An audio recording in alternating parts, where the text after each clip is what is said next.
In this video, I'm talking about buying a plane before I can fly it so that I can become a helicopter pilot, and why that sentence might not be crazy.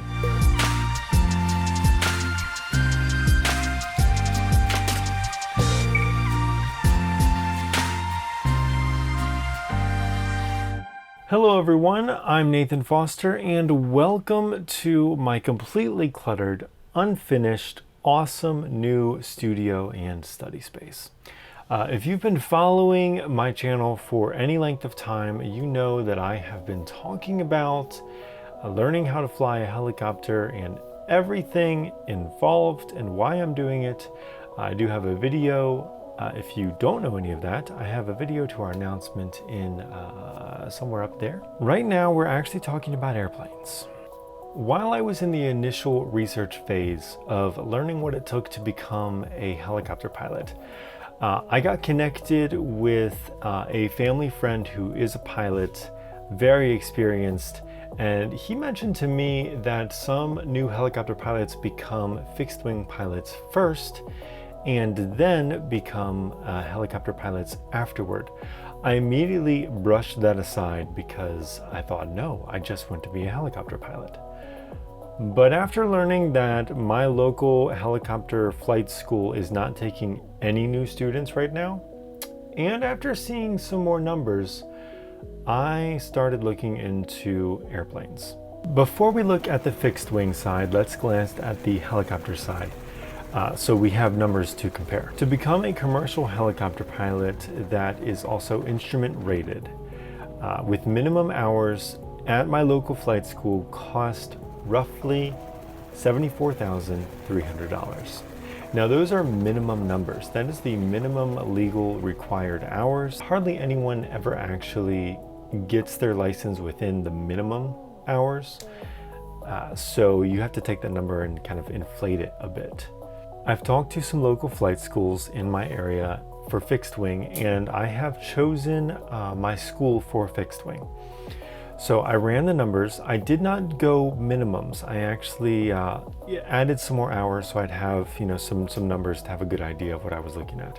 The cost of becoming a commercial pilot that is instrument rated at my local flight school would be roughly about $54,000, which is significantly less. Here's how those numbers break down. Renting the aircraft, which the minimum cost aircraft that they have is $125 an hour. So at 300 hours, which is what I calculated, that's $37,500. Their instructor cost, that's the CFI, is $55 an hour. So at $55 an hour at 300 hours is $16,500, giving you the total of $54,000. After running those numbers, I realized that's a best case scenario and probably not the scenario that I would be working with at my local flight school. $125 an hour is for their minimum cost plane. But I'm sure that minimum cost plane is not always available, and you probably need their higher cost plane when you're doing your instrument rating. So I calculated those numbers as well. For this example, I went 50-50. 150 hours in the minimum cost plane and 150 hours in the higher cost plane. So 150 hours minimum cost plane ended up being $18,750. 150 hours in the higher cost plane is $27,000. CFI, the exact same cost, $16,500. That totals $62,250. Now, if you recall, I added an extra 50 hours to the required minimums for all the ratings that I just talked about. Looking back at helicopters, I did not add hours to those minimum numbers. There's a major cost savings here, going fixed wing versus helicopters in the initial price. Now that we've established that getting a commercial license in fixed wing is in fact less expensive than getting a commercial license in a helicopter, it's time for the big question. Why am I considering actually buying a plane before I start learning? What this boils down to is the cost of owning a plane versus renting a plane?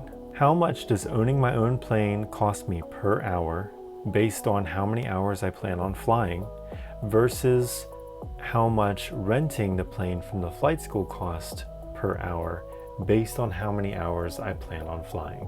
Now, before I get into these numbers, I have to give credit to another YouTuber, Airplane Academy. He did a video about owning a plane for $40 an hour. You can check out his channel and check out the video if you'd like, but I need to give him credit because that's where a bit of my math and understanding of how this all works comes from.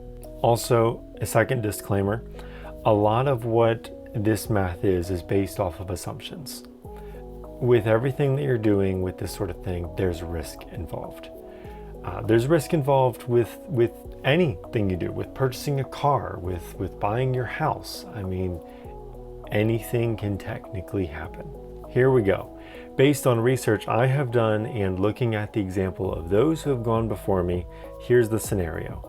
You purchase a plane, get all of your licenses that you need while you own that plane, and then after you have your ratings and licenses, you sell that plane for the same price or maybe a little bit less than what you initially purchased it for. Keep in mind, planes are not like cars. They do not depreciate in the same way. As a matter of fact, in some ways they can actually appreciate, but that depends on circumstances.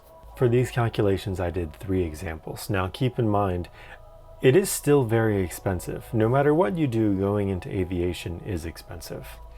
But this is God's plan, so I am believing that this is going to happen. And I cannot wait to take you guys on that journey. For my first example, I'm looking at a $30,000 plane. I have everything calculated on a 12-month span. For the sake of argument, to make the math easy, let's say I'm owning this plane for 1 year and flying 300 hours for all of my instruction. Financing the plane, the monthly payment would be around $253. That's based off of a 6% interest rate at 15 years. So the yearly cost is $3,036. The annual inspection is something that every plane has to go through. Average cost, looking at somewhere around $3,000. That number did not come from myself. That is from those who've come before me, the averages that they're talking about. Insurance, I actually have a solid idea on this because I did get an insurance quote, $1,600 for the year. Tie down, which is basically space for you to park your aircraft and then of course tie it down. It's $80 a month. That's $960 a year. Fuel for 300 hours, calculating that fuel is somewhere around about $5 a gallon, and the average planes that I'd be looking at will burn fuel at about 9 gallons an hour. Fuel is $13,500. Oil changes have to happen every 50 hours. If I'm having a mechanic do it, the average price, put all those together, equals out to about $1,500 for that year. Miscellaneous, I put $2,000. This is just any little extra expenses, anything that I might need to do, minor things, nothing crazy. Of course, all of this is based off of assumptions. The CFI, that is my flight instructor, at $55 an hour, $16,500. So in total, owning my own plane for 1 year and then selling it after I'm done, I can own my own plane and get my commercial and instrument rating for $42,096, which is definitely significantly less than the $62,250 of renting a plane at the local school. Looking at another option here, a $63,000 plane. I'm just going to put all the numbers here on the screen. Things go up a bit and averages about $45,000 to be a commercial instrument rated pilot in a $63,000 plane. One more scenario to look at here. Let's say I don't have a payment at all. Either I have the finances and bought the plane outright, or God does something really crazy and I get blessed with the plane. He can do it, just saying. So no payment cost, no yearly cost on payment, no hourly cost on payment. Annual insurance, tie down, fuel, oil change, miscellaneous, CFI, all of that remains the same. That takes the total year cost flying for 300 hours to $39,060. Way less than renting and becoming a commercial pilot with my instrument rating. Now, all of this is based off of assumptions. The renting could cost more. Also, the ownership of the plane could cost more. Both of them could cost less. But these are general numbers to show that, generally speaking, owning the plane can be much less expensive than renting it. I am actively looking at planes that are on the market. That's part of where I got some of these costs, and looking at a $30,000 plane and a $63,000 plane.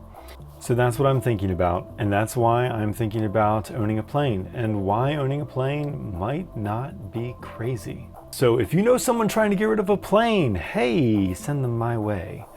Also, if you do, and if you could, please pray for me. Well, all of this is huge. No matter what numbers you look at, the entire thing is big. So pray with me about that. I do have my first discovery flight scheduled for fixed wing. I'm hoping that can be a video. I was told that recording will be up to my CFI's discretion. We'll see how all that pans out. I'm planning on making a video for that. I did, however, make a video of my very first discovery flight in a helicopter. If you want to check out that video, I'll have a link wherever links go, in the description, in the comment up there. Also, if you would like to help my wife and I accomplish our goal, accomplish what God has for us, I do have a link to my GoFundMe in the description. If you have any suggestions, leave them in the comments. If you think I'm insane, leave that in the comments too. But let's be cordial, okay? That is it for me. Love ya. Nathan out.